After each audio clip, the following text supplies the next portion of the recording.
Hi, I'm Mick Raich. I'm the CEO of Vachette Pathology and Stark Medical Auditing, and got some interesting things I want to talk to you about in this update.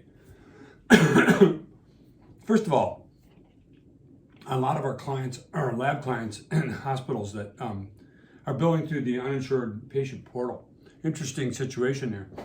What we're finding is that people seem to think that if they don't have information and that patient had a COVID test, that they can bill this through the portal. There's certain rules for this portal. First of all, basically it's designed for Medicare reimbursement for patients who are uninsured, who don't have anything. That doesn't mean copay and deductibles. That means truly uninsured. So, excuse me. And the patient must have a primary diagnosis of COVID also. So if you have somebody where you have bad demographics and you think they're self-pay and you throw them through that portal, that's going to cause some major issues for you. We're already starting to see some issues with this. We talked to a lawyer last week where we're starting to see some takebacks. Another thing we looked at here is uninsured workplace and employee screening, okay? Now, employee screening is tricky. There are some rules on that say, for example, an employee tested based on the order of a healthcare practitioner accessing the individual employee for symptoms compatible with COVID-19 or symptomatic individuals with known suspected exposure in recent events to COVID-19. So imagine you're working somewhere and you think you were exposed to COVID. You have to have a medical doctor write you that order to bill that through the portal. You can't say we're just going to bill everything through this portal because we had a COVID patient in our nursing home or our ER, and now we're going to bill everyone there. You have to have a medical written order for that. What we're telling most of our labs and most of the health systems we're working with now are to set up client bill relationships with these people out there that you're going to be billing for. COVID testing is through the roof. Classic example, we get a call, a little lab that used to do 1,000 tests a week, and now they're doing 12,000 tests a week. They can't keep up on the front end. They get bad demographics. They can't work those demographics. That stuff ends up going out through the portal without being cleaned up and being truly self-pay, and now they're going to get a call for a take back. So the insurance portal is an interesting thing, and there's a lot going on there. The next thing I want to talk about is this new code that is kind of coming on as an add-on code that's going to be effective January 1st, and this is the U005 code. This is for high throughput testing, and it actually adds a $25 payment. Now, the test must be completed. Here's a caveat in there. The test must be completed within 2 calendar days of the date and time of the specimen being collected. And if the majority of the testing, 51%, of all the lab's tests within the last calendar month for COVID-19 tests have been completed within 2 calendar days or less from the date the specimen was collected. So, the last benchmark does not apply to Medicare patients, but all COVID patients that lab sees. So we're going into December. You're going to look at your November volumes. You're going to say, from the date of collected till the date completed, which is results of tests are finalized and ready for release. Did you do your COVID work within 2 days of that? And can you track it? Can you attest to this? Can you show some reporting on this? And then if that happens, then you get to build this add-on code, and you get the extra $25 payment. It actually increases the payment from $75 to $100, which is a good thing. Now, future going forward, imagine next July, next September, I would imagine the government's going to take away this as COVID testing becomes more and more prevalent, as we get better and better at doing it. We're going to reach a point where the COVID payment will go down, but that's a ways out right now. And this is another thing we're going to see audits on. I guarantee you next fall, I'm going to get calls from people that did this in January and February, and they're getting a $300,000 or $400,000, $500,000 take back because they didn't track it correctly, and Medicare wants their money back. So the OIG is already cranking up to audit these things. The respiratory panel thing, We're seeing some interesting things with some of the MACs that are restricting the total number of targets as utilization for panels, okay? People are billing these respiratory panels, and most MACs have restricted it to 3 to 5 targets. But what if the lab, for some reason, runs 20 different targets on that and then sends that out to the physician? If the MAC only pays 3 to 5 and you send 20, there's a gray area here, and it's a dangerous gray area because it might look like an inducement for services.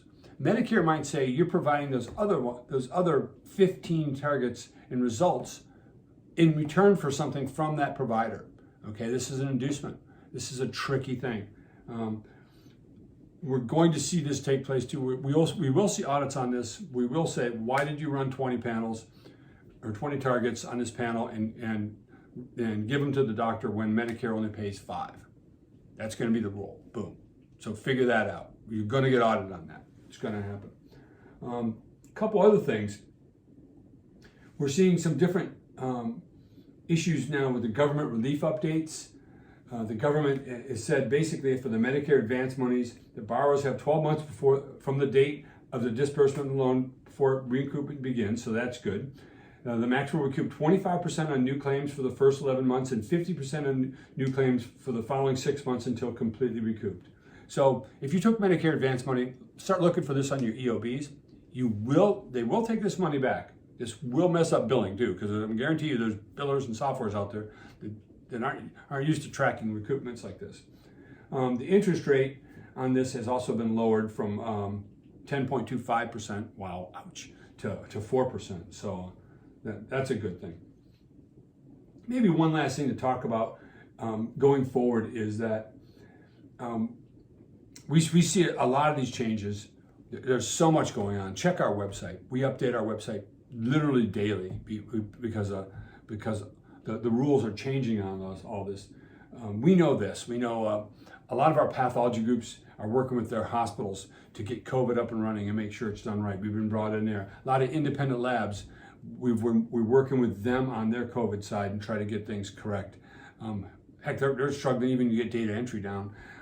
We're working with a lot of urgent cares and other providers through the Stark side who are thinking about building a COVID lab and trying to do that and trying to figure out how to build that correctly. We tell all our clients to sit back and take a good look at what you're doing. We spend probably 50% of our time trying to make sure they're compliant, that they're not doing something that's going to run either into an audit or a take back. The rules will change too. We will get more COVID rules under the new administration come January and February. It'll be interesting to see how the payment changes. Again, remember this, we're still waiting for the Medicare fee schedule changes, which is a big thing. Could be 9% for a lot of providers. And the Medicare fee schedule angle is this. They wanted to take money away from specialty practices, pathology, radiology, and some of the other ones, and put it towards primary care, because primary care they felt needed a boost. But primary care is now doing a huge percentage of their work via telemedicine. So how does that change? And looking at COVID losses, I mean, primary care docs, the last study I saw, they lost about $70,000 per year so far just because of COVID losses. Primary care volumes are still not back where they should be. ER volumes are still off 20%. Hospital admissions are still off 10%. This is a perfect train wreck of all these things. The only thing that's up right now is actually lab testing, and that's driven by COVID. So looking at this going forward, the crystal ball says, how does this look going forward? And I see a train wreck coming mid and end of 2021, whereas state Medicaid programs are going to be down. As you close down and lock down states, they make less revenue.